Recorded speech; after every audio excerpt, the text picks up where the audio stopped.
இந்த வீடியோ பாக்குற எத்தனை பேருக்கு டோபமைன்னா என்னன்னு தெரியும்? டோபமைன் என்னன்றத பாத்தீங்கன்னா வேற ஒன்றும் நம்ம மூளையில ஒரு டிரான்ஸ்மிட்டர் மாதிரி தான். ஒரு நல்ல ஒரு ஃபீலிங்ஸ் நம்ம கண்ணால பாக்கணுமா, ஏதோ ஒரு நல்ல விஷயம் நம்ம கண்ணால பாக்கணுமா, அந்த விஷயத்துக்கு தேவையான ஒரு சில கெமிக்கல்ஸ் ரிலீஸ் பண்ணி நம்மள கொஞ்சம் சந்தோஷப்படுறது தான் அதோட வேலை.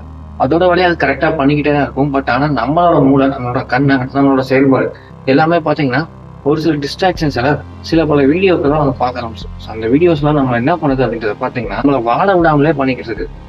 எக்ஸாம்பிளுக்கு இப்போ நீங்க இன்ஸ்டாகிராம்ல போயிட்டு சும்மா ஒரு ரீல் எழுதிட்டு இப்போ ஒரு ஃபீலிங்ஸ், ஒரு ஒரு லவ் ஒரு மோட்டிவேஷனான வீடியோ பாக்குறீங்கன்னா உடனே டக்குன்னு போய் 4 புஷ்அப் போடுவீங்க. இதுவே ஒரு ஃபீலிங்ஸான வீடியோ பாக்குறீங்களா, ஒரு லவ் ஃபீலான வீடியோ பாக்குறீங்களா, சரி நமக்கு ஒரு பொண்ணு இல்லையா அப்படின்னு ஒரு ஃபீல் பண்ணுவீங்க. அதுக்கப்புறம் பிரேக்கப் ஆன ஒரு வீடியோ பாக்குறீங்களா, ஸோ அதை நினைச்சு உங்களுக்கு நடந்த பிரேக்கப் பாஸ்ட் நடந்த பிரேக்கப் நினைச்சு ஃபீல் பண்ணுவீங்க.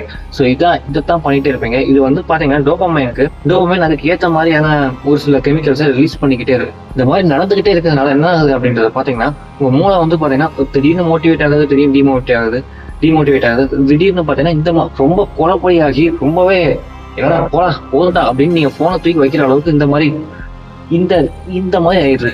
இந்த மாதிரி நேரத்துல தான் பாத்தீங்கன்னா நம்ம போய் இன்ஸ்டாகிராமை விட்டுட்டு கூகுள் குரோம்ல போவோம். இதுக்கப்புறம் பாத்தீங்கன்னா சின்னதா ஒரு ரிலாக்ஸேஷன் கிடைக்கும். ஸோ அதுக்கப்புறம் பாத்தீங்கன்னா சரி அடுத்தடுத்து இன்னும் பண்ணவே கூடாது அப்படின்னு நினைச்சிட்டு போயிட்டே இருப்பீங்க. சின்னதா அதுக்கப்புறம் மறுபடியும் பாத்தீங்கன்னா உங்க ஃப்ரெண்டு ஒரு ரீல் அனுப்பியிருப்பான். அதை பார்த்துட்டு மறுபடியும் பாத்தீங்கன்னா இந்த மாதிரி இதே மாதிரி லூப் மூலம் மறுபடியும் ஸ்டார்ட் ஆகிட்டே போயிட்டே இருக்கும். அதனால என்ன ஆகுது அப்படின்றத பாத்தீங்கன்னா சின்னதா நினைக்கிற ஒரு வேலையை கூட பண்ண முடியாது இல்ல, நம்ம வாழ்க்கையை கூட முழுசா வாழக்கூட முடியாது. நமக்கு இந்த எலான் மஸ்க் மாதிரி ஆகணும் அப்படின்ற ஐடியா இருக்கிறவங்களாலும் சரி, அதுக்கப்புறம் இந்த மாதிரி நார்மலா ஒரு லைஃப் வாழணும் அப்படின்னு நினைக்கிறவங்க கூட சரி, அவங்களால உண்மையாலுமே வாழ்க்கையை வாழவே முடியாது. என்ன வாழ்க்கடா இது அப்படிங்கிற டைலாக் பாத்தீங்கன்னா அவங்களுக்குன்னே எழுதி வச்ச மாதிரி ஆகும்.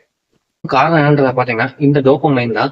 இந்த டோபமைன் அடுத்து நம்ம பார்த்துட்டு இருக்கு இந்த மொபைல் போன் தான். ஸோ ஆல்ரெடி நம்ம நேரத்தே ஒரு அவேர்னஸ் வீடியோ அப்படி போடுறோம். இதை பார்ட் 2 மணி வச்சுக்கோங்களேன். இந்த டோபமைனை ஃபர்ஸ்ட் நீங்க கண்ட்ரோல் பண்ண கத்துக்கிட்டீங்கனாலே போதும். ஓரளவு நீங்க பெருசா ஒன்று அச்சீவ் பண்ணலாட்டி நல்லா வாழ்ந்துருக்கீங்க அப்படிங்கிற அளவுக்கு ஓரளவு உங்களுக்கு ஒரு ஃபீலிங்ஸ் கிடைக்கும். ஸோ அந்த டோபமைனை கண்ட்ரோல் பண்றது எப்படி, டோபமைனா என்ன அப்படிங்கிற டீட்டெயில்டா கிளியரா நாளைக்கு வீடியோவை சொல்றேன்.